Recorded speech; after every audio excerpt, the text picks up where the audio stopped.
Hello, Namaskar. This is Yashraj. So, class 3 EVS and chapter number also 3 water or water. So, पूरे chapter की हम reading करेंगे, आपको हिंदी में इसका मीनिंग बताएंगे और क्वेश्चन आंसर जानेंगे पहले पार्ट में। सेकंड पार्ट में हम फिर एक पीपीटी आपके सामने लेकर के आएंगे जिसमें सारी चीज़ें वहाँ पे नाम लिखी हुई पिक्चर के साथ में मिलेगा। और थर्ड नंबर जो पार्ट होगा उसमें आपके लिए हम क्विज़ लेके आएंगे। ओके, आइए पहले देखते हैं इस चैप्टर को। I will wash my face with water said Munna to his Nani. We all quench our thirst with water. We are all alive because of water. यानी मुन्ना अपनी नानी से कह रहा है कि मैं अपना चेहरा साफ़ करूँगा पानी से, और हम सब जो है अपनी प्यास बुझाते हैं। पानी जो है हम सब की प्यास बुझाता है और पानी के कारण ही हम लोग ज़िंदा हैं। और वाटर जो है, water has been with us for ages, यानी बहुत लंबे समय से हमारे साथ में है पानी। और it's story can feel so many pages, और पानी के बारे में अगर हम लिखने के लिए बैठेंगे तो कई सारे पेजेस भर सकते हैं। समवेयर इट इज़ ड्यू, कहीं कहीं पे ये बूंद के रूप में है, यानी लिक्विड के रूप में है। समवेयर इट इज़ स्नो, कहीं कहीं पे ये बर्फ़ के रूप में, ठोस के रूप में, सॉलिड के रूप में। Steam is also water as you know, कहीं कहीं पे गैस के रूप में, स्टीम भाप के रूप में। Water has forms so many, that is what says माई नानी। मेरी नानी कहती है कि पानी जो है वो अलग अलग रूपों में पाया जाता है, अलग अलग अवस्थाओं में, स्टेट्स में पाया जाता है। जैसे ये सॉलिड जो अवस्था होती है उसमें पाया जाता है बर्फ़ के रूप में, लिक्विड में पाया जाता है ड्यू के रूप में, और गैस रूप में भी पाया जाता है, जो भाप होती है, स्टीम होती है, उस रूप में। तो मेरी नानी ऐसा कहती है कि पानी अलग अलग फॉर्म्स में, अलग अलग अवस्थाओं में पाया जाता है। चलिए उसके बाद में देखते हैं फिर थर्ड ये पैराग्राफ है, ये देख। The river flow, the waterfalls sing and water swells in lakes and springs. मतलब जो पानी है वो नदी में बहता है, वाटरफॉल्स जो हैं वो झरने में गाता है, झरने में बहता है पानी। And water swells in lakes and springs, और पानी की जो अत्यधिक मात्रा हो जाती है स्प्रिंग में, लेक्स में, झीलों में। तो ये सोर्सेज यहाँ पे बताए गए हैं कि पानी के सोर्सेज क्या हैं। तो रिवर है, वाटरफॉल है, लेक्स है, स्प्रिंग है, रेन है। तो ये भी आपसे पूछा जाएगा लास्ट में कि इस चैप्टर में वाटर के सोर्सेज कौन कौन से बताए गए हैं। तो आप लिख सकते हैं इनका नाम, river, waterfall and lake and spring, ये आप वहाँ पे लिख पाएंगे। तो पानी के सोर्सेज बता दिए। फिर life on earth it has brought, पानी मतलब जो है यहाँ पे धरती पे, इसी के कारण ज़िंदगी है। Water, field and life they got, और जब ये फ्लड के रूप में आता है तो ये बैड लक होता है, हमारा मिसफॉर्चून होता है। आप देखिए ये इसमें हो गया। इसमें क्वेश्चन आंसर देखते हैं। पहला है, do you know any poem और song on water, recite in the class. मतलब क्या आप पानी के बारे में कोई कविता, कोई गीत आप जानते हैं तो आप यहाँ पे रिसाइट कर सकते हैं उसको। तो कोई भी कविता हो सकती है, हिंदी में, इंग्लिश में। वाटर वॉसेज और my hand, water स्लीप्स away like sand, water trickles down a river, water slides just like a slither. कोई भी पोएम सॉन्ग हो सकता है। सेकेंड क्वेश्चन है, which are the places mentioned in the poem where we find water. पानी कहाँ पे है से पाते हैं इस कविता में, किसके बारे में बताया गया है।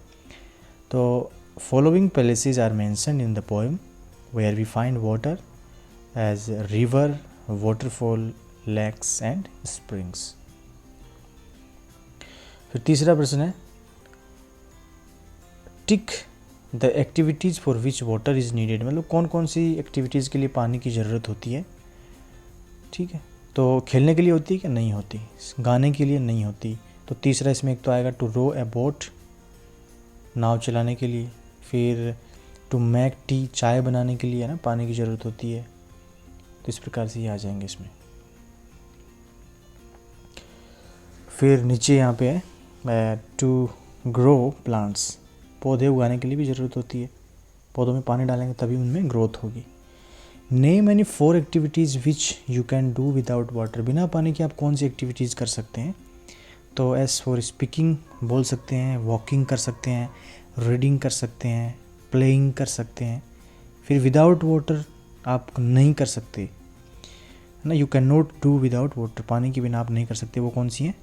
ईटिंग फूड है, वॉशिंग यूटेंसिल है, बाथिंग है, वॉशिंग क्लोथ्स है, ये इनको करने के लिए पानी की ज़रूरत होती ही है। तो ऊपर वाले में एज फॉर स्पीकिंग, फिर वॉकिंग, रीडिंग, प्लेइंग, नीचे वाले में eating food, washing utensil, bathing, washing clothes. Okay, फिर उसके बाद में दिया हुआ है arrange the following on the basis of amount of water. तो यहाँ पे लिख देंगे हम to water the fields, to clean the house, to bath, to knead the dough, to drink. ठीक है, किन किन चीज़ों में ज़रूरत है पानी की, तो ये लिख देंगे हम।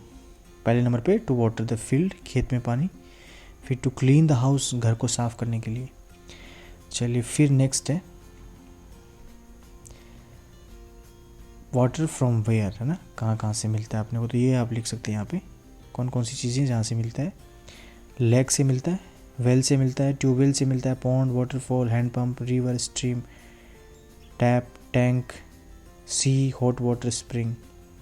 ठीक है, तो in the poem you read about rivers, waterfall, इनके बारे में आपने पढ़ा। We get water from all this places, from where do you get water, आप कहाँ से, आपको पानी कहाँ से मिलता है, उस पर आपको सर्कल करना है। ठीक है, जैसे मान लीजिए आपको ट्यूबवेल से मिलता है तो उसको सर्कल करना है, हैंडपम्प से मिलता है तो उसको, कोई भी आप जहाँ से मिलता है उसको सर्कल कर सकते हैं। फिर है have you seen hot water coming out to of the ground, where, देखा आपने कभी गर्म पानी निकलते हुए, देखा तो उस जगह का नाम लिख सकते हैं। यहाँ पे हम लिख सकते हैं बुक में जैसे दिया हुआ है, यस इन मणिकर्णिका घाट, जहाँ पे गर्म पानी निकलता है ग्राउंड से। फिर नेक्स्ट है does any river flow through your village, क्या आपके गांव से कोई नदी बहती है तो उसका आप नाम लिख सकते हैं।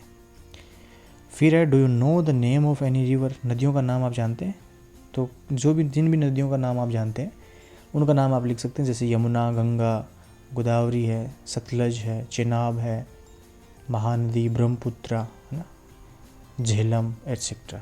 तो इनका नदियों का नाम यहाँ पे आप लिख सकते हैं। तो यही पूछा इसमें कि do you know the names of any reverse, क्या आप किन्हीं भी नदियों का नाम जानते हैं तो आप राइट देयर नेम, है ना, यहाँ पे लिख सकते हैं नीचे।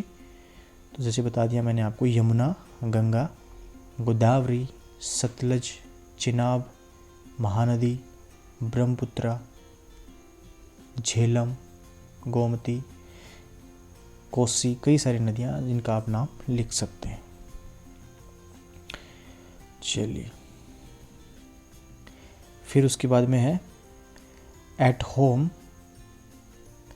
Where do you get drinking water from, घर में आपका पीने का जो पानी आता है वो कहाँ से आता है, ये पहला दे रखा है इसमें। तो कहाँ से आता है, पाइपलाइन आप लिख सकते हैं, ट्यूबवेल से आता है वो लिख सकते हैं, हैंडपम्प लिख सकते हैं, जो भी जहाँ से भी पानी आता है आपके घर में। सेकंड है do you have to go far to get water, क्या आपको पानी लाने के लिए कहीं दूर जाना पड़ता है, तो अगर दूर जाना पड़ता है तो आप लिख सकते हैं। ठीक है, और नहीं जाना पड़ता है तो पाइपलाइन से आता है तो फिर घर पे आता है आपके कि water comes to my home through pipeline, so we don't need to go far to get water, मतलब पाइपलाइन से पानी आता है घर में, इसलिए दूर जाने की ज़रूरत ही नहीं है। Do your neighbours bring water from the same place, क्या आपके जो पड़ोस में रहते हैं वो भी पानी वहीं से लाते हैं जहाँ से आप लाते हैं, तो वहीं से लाते हैं ना, क्योंकि पाइपलाइन लगी हुई है, सप्लाई। चलिए are there certain people who are not allowed to take water from there, क्या कोई लोग हैं ऐसे जिनको वहाँ पे अलाउ नहीं है वहाँ से पानी लाना जहाँ से आप लाते हैं, तो नहीं, ऐसा कोई आदमी नहीं है। फिर है why do we need to store water, हमें पानी को स्टोर करने की ज़रूरत क्यों है। Water is stored so that it can be used if water supply is not available, तो पानी को स्टोर करके रखना इसलिए ज़रूरी है क्योंकि मान लीजिए सप्लाई नहीं है, सप्लाई अवेलेबल नहीं है, तो जो स्टोर हमने किया था पानी उसको यूज़ कर सकते हैं। फिर है who फेचेस and stores water in your house, आपके घर में पानी कौन लाता है, तो पेरेंट्स लिख सकते हैं आप, या अपने आप वहाँ से आता है पाइपलाइन से, तो वो लिख सकते हैं। फिर इसमें है हिरेन एंड चुटकी वर फीलिंग वेरी थर्स्टी, बहुत ही प्यासे थे।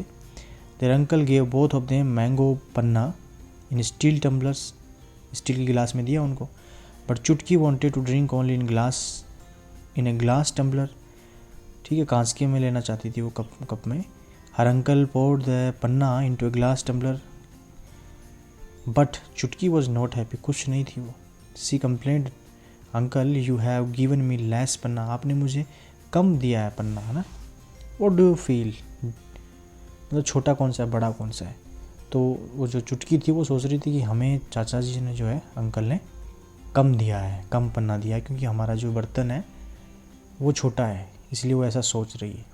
तो आपको क्या लगता है, छोटा है या बराबर है, तो वो आप देख के बता सकते हैं यहाँ पे। तो Chutki's glass tumbler did not have less panna as the panna was just poured from one container to another, मतलब एक गिलास में जितना था ना उसने पूरा डाल दिया उसमें, तो उतना ही है वो, कम नहीं है उसका। दीदी को ऐसा ही लग रहा है, चुटकी को ऐसा ही लग रहा है कि उसको कम डाला है, जबकि गिलास में जितना था वो पूरा डाल दिया उसको, ठीक है। चलिए फिर यहाँ पे है given in the grid are some places where water is found, पानी जहाँ से मिलता है। आप अपने को यहाँ पे 7 ऐसी जगहों को ढूंढना है। तो सबसे पहले है वाटरफॉल्स, यहाँ पे रेड कलर में किया हुआ है, एक हम कर देते हैं यहाँ पे एल की लेक, झील 2 हो गए। चलिए वो ढूंढते हैं इसमें। फिर जस्ट, हाँ ये देखिए RAIN रैन 3 हो गए, ओके। उसके बाद में हाँ लेक के जस्ट नीचे सी हो गया, SEA समुद्र 4 हो गए, ओके। फिर और ढूंढते हैं हम, चलिए और मिल गए हमें। ये इसके जस्ट आगे देखिए, रेन के आगे पॉन्ड है, POND, ऊपर से नीचे की तरफ आप देखेंगे तो POND, ओके ये आ गया। तो ये हो गए 5, 7 ढूंढने हमें। फिर एक लास्ट लाइन में, हाँ यहाँ देखिए आप टैप हो गया। फिर एक लेफ़्ट से राइट देखेंगे ना, नीचे लाइन में देखिए आप WELL लिखा हुआ यहाँ पे, वेल कुआं लिखा हुआ। तो ये 7 हमारे हो इस प्रकार से हो गए। पानी कहाँ से मिलता है तो लिख दिया हमने, वाटरफॉल लिख दिया, LA की लेक लिख दिया, सी लिख दिया, रेन, पॉन्ड, टैप